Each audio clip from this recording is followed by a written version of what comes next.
ओम श्री परमात्मने नमः। ओम नमो भगवते वासुदेवाय। श्रीमद्भागवत महापुराण प्रथम स्कंद अध्याय 16।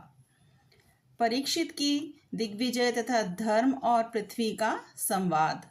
सूत जी कहते हैं, शौनक जी, पांडवों के महाप्रयाण के पश्चात भगवान के परम भक्त राजा परीक्षित श्रेष्ठ ब्राह्मणों की शिक्षा के अनुसार पृथ्वी का शासन करने लगे। उनके जन्म के समय ज्योतिषियों ने उनके संबंध में जो कुछ कहा था, वास्तव में वे सभी महान गुण उनमें विद्यमान थे। उन्होंने उत्तर की पुत्री इरावती से विवाह किया। इससे उन्होंने जन्मेजय आदि 4 पुत्र उत्पन्न किए तथा कृपाचार्य को आचार्य बनाकर उन्होंने गंगा के तट पर 3 अश्वमेध यज्ञ किए, जिनमें ब्राह्मणों को पुष्कल दक्षिणा दी गई। उन यज्ञों में देवताओं ने प्रत्यक्ष रूप में प्रकट होकर अपना भाग ग्रहण किया। एक बार दिग्विजय करते समय उन्होंने देखा कि शूद्र के रूप में कलयुग राजा का वेश धारण करके एक गाय और बैल के जोड़े को ठोकरों से मार रहा है। तब उन्होंने उसे बलपूर्वक पकड़कर दंड दिया। शौनक जी ने पूछा कि महाभाग्यवान सूत जी, दिग्विजय के समय महाराज परीक्षित ने कलयुग को दंड देकर ही क्यों छोड़ दिया, मारा क्यों नहीं? क्योंकि राजा का वेश धारण करने पर भी था तो वह अधम शूद्र ही, जिसने गाय को लात से मारा था। यदि यह प्रसंग भगवान श्री कृष्ण की लीला से अथवा उनके चरण कमलों के मकरंद रस का पान करने वाले रसिक महानुभावों से संबंध रखता हो तो अवश्य कहिए। दूसरी व्यर्थ की बातों से क्या लाभ? उनमें तो आयु व्यर्थ नष्ट होती है। प्यारे सूत जी, जो लोग चाहते तो मोक्ष हैं, परंतु अल्पायु होने के कारण मृत्यु से ग्रस्त हो रहे हैं। उनके कल्याण के लिए भगवान यम का आवाहन करके उन्हें यहाँ शांति कर्म में नियुक्त कर दिया गया है। जब तक यमराज यहाँ इस कर्म में नियुक्त हैं, तब तक किसी की मृत्यु नहीं होगी। मृत्यु से ग्रस्त मनुष्य लोक के जीव भी भगवान की सुधातुल्य लीला कथा का पान कर सके। इसलिए महर्षियों ने भगवान यम को यहाँ बुलाया है। एक तो थोड़ी आयु और दूसरे कम समय। ऐसी अवस्था में संसार के मंदभाग्य विषयी पुरुषों की आयु व्यर्थ ही बीती जा रही है, नींद में रात और व्यर्थ के कामों में दिन। सूत जी ने कहा कि जिस समय राजा परीक्षित कुरुजांगल देश में सम्राट के रूप में निवास कर रहे थे, उस समय उन्होंने सुना कि मेरी सेना द्वारा सुरक्षित साम्राज्य में कलयुग का प्रवेश हो गया है। इस समाचार से उन्हें दुख तो अवश्य हुआ, परंतु यह सोचकर कि युद्ध करने का अवसर हाथ लगा, वे उतने दुखी नहीं हुए। इसके बाद युद्धवीर परीक्षित ने धनुष हाथ में ले लिया। वे श्याम वर्ण के घोड़ों से जुते हुए सिंह की ध्वजा वाले सुसज्जित रथ पर सवार होकर दिग्विजय करने के लिए नगर से बाहर निकल पड़े। उस समय रथ, हाथी, घोड़े और पैदल सेना उनके साथ साथ चल रही थी। उन्होंने भद्राक्ष, केतुमाल, भारत, उत्तर कुलु और किमपुरुष आदि सभी वर्षों को जीतकर वहां के राजाओं से भेंट ली। उन्हें उन देशों में सर्वत्र अपने पूर्वज महात्माओं का सुयश सुनने को मिला। उस यशोगान से पद पद पर भगवान श्री कृष्ण की महिमा प्रकट होती थी। इसके साथ ही उन्हें यह भी सुनने को मिलता था कि भगवान श्री कृष्ण ने अश्वत्थामा के ब्रह्मास्त्र की ज्वाला से किस प्रकार उनकी रक्षा की थी। यदुवंशी और पांडवों में परस्पर कितना प्रेम था तथा पांडवों की भगवान श्री कृष्ण में कितनी भक्ति थी। जो लोग उन्हें ये चरित्र सुनाते, उन पर महात्मा राजा परीक्षित बहुत प्रसन्न होते, उनके नेत्र प्रेम से खेल उठते। वे बड़ी उदारता से उन्हें बहुमूल्य वस्त्र और मणियों के हार उपहार में देते थे। वे सुनते कि भगवान श्री कृष्ण ने प्रेम परवश होकर पांडवों के सारथी का काम किया, उनके सभासद बने, यहाँ तक कि उनके मन के अनुसार काम करके उनकी सेवा भी की।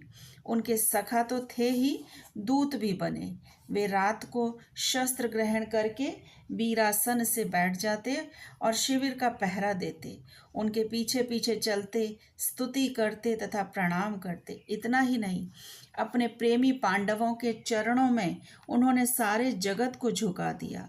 तब परीक्षित की भक्ति भगवान श्री कृष्ण के चरण कमलों में और भी बढ़ जाती। इस प्रकार वे दिन दिन पांडवों के आचरण का अनुसरण करते हुए दिग्विजय कर रहे थे। उन्हीं दिनों उनके शिविर से थोड़ी ही दूर पर एक आश्चर्यजनक घटना घटी। वह मैं आपको सुनाता हूँ। धर्म बैल का रूप धारण करके एक पैर से घूम रहा था।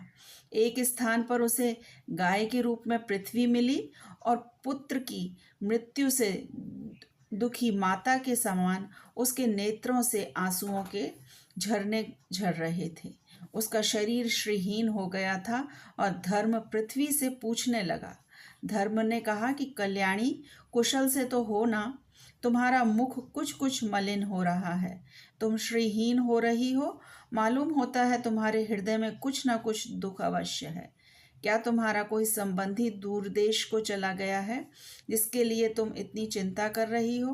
कहीं तुम मेरी तो चिंता नहीं कर रही हो? अब इसके 3 पैर टूट गए, एक ही पैर रह गया है। संभव है तुम अपने लिए शोक कर रही हो कि अब शूद्र तुम्हारे ऊपर शासन करेंगे।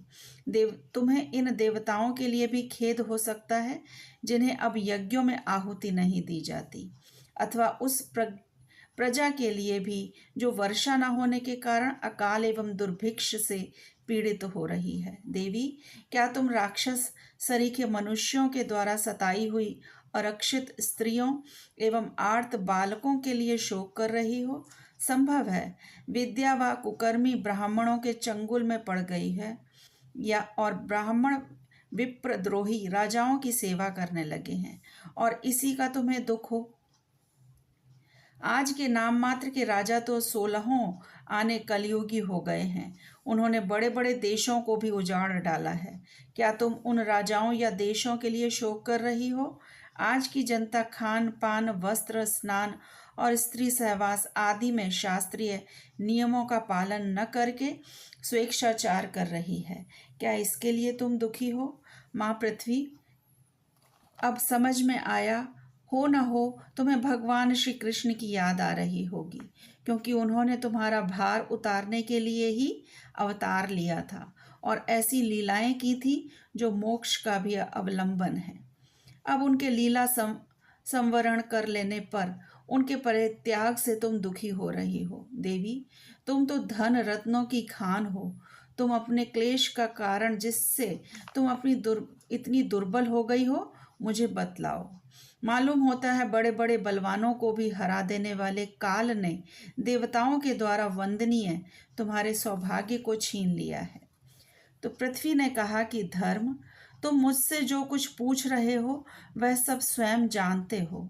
जिन भगवान के सहारे तुम सारे संसार को सुख पहुंचाने वाले अपने चारों चरणों से युक्त थे, जिनमें सत्य, पवित्रता, दया, क्षमा, त्याग, संतोष, सरलता, शम, दम, तप, समता, तितिक्षा, उपरति, शास्त्र विचार, ज्ञान, वैराग्य, ऐश्वर्य, वीरता, तेज, बल, स्मृति, स्वतंत्रता, कौशल, कांति, धैर्य, कोमलता, निर्भीकता, विनयशील, साहस, उत्साह, बल, सौभाग्य, गंभीरता, स्थिरता, आस्तिकता, कीर्ति, गौरव और निहंकारता, ये 39 अप्राकृत गुण तथा महत्वाकांक्षी पुरुषों द्वारा वांछनीय और भी बहुत से महान गुण उनकी सेवा करने के लिए नित्य निरंतर निवास करते हैं। एक क्षण के लिए भी उनसे अलग नहीं होते। उन्हीं समस्त गुणों के आश्रय सौंदर्य धाम भगवान श्री कृष्ण ने इस समय इस लोक से अपनी लीला संवरण कर ली और यह संसार पाप में कलयुग की कुदृष्टि का शिकार हो गया। यही देखकर मुझे बड़ा शोक हो रहा है।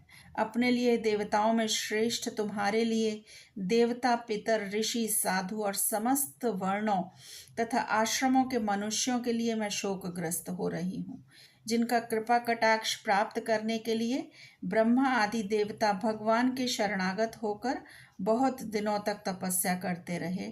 वही लक्ष्मी जी अपने निवास स्थान कमल वन का परित्याग करके बड़े प्रेम से जिनके चरण कमलों की सुलभ छत्र छाया का सेवन करती हैं, उन्हीं भगवान के कमल, वज्र, अंकुश, ध्वजा आदि चिन्हों से युक्त श्री चरणों से विभूषित होने के कारण मुझे महान वैभव प्राप्त हुआ था और मेरी तीनों लोकों से बढ़कर शोभा हुई थी।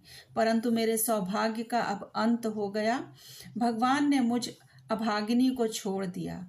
मालूम होता है मुझे अपने सौभाग्य पर गर्व हो गया था, इसीलिए उन्होंने मुझे यह दंड दिया है।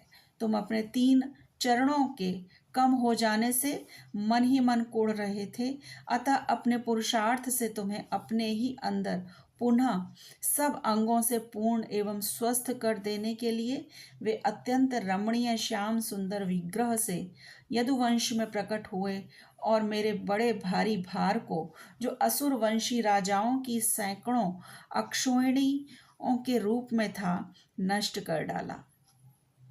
क्योंकि वे परम स्वतंत्र थे, जिन्होंने अपनी प्रेम भरी चितवन, मनोहर मुस्कान और मीठी मीठी बातों से सत्यभामा आदि मधुमयी मानिनियों के मान के साथ धीरज को भी छीन लिया था और जिनके चरण कमलों के स्पर्श से मैं निरंतर आनंद से पुलकित रहती थी, उन पुरुषोत्तम भगवान श्री कृष्ण का विरह भला कौन सह सकती है।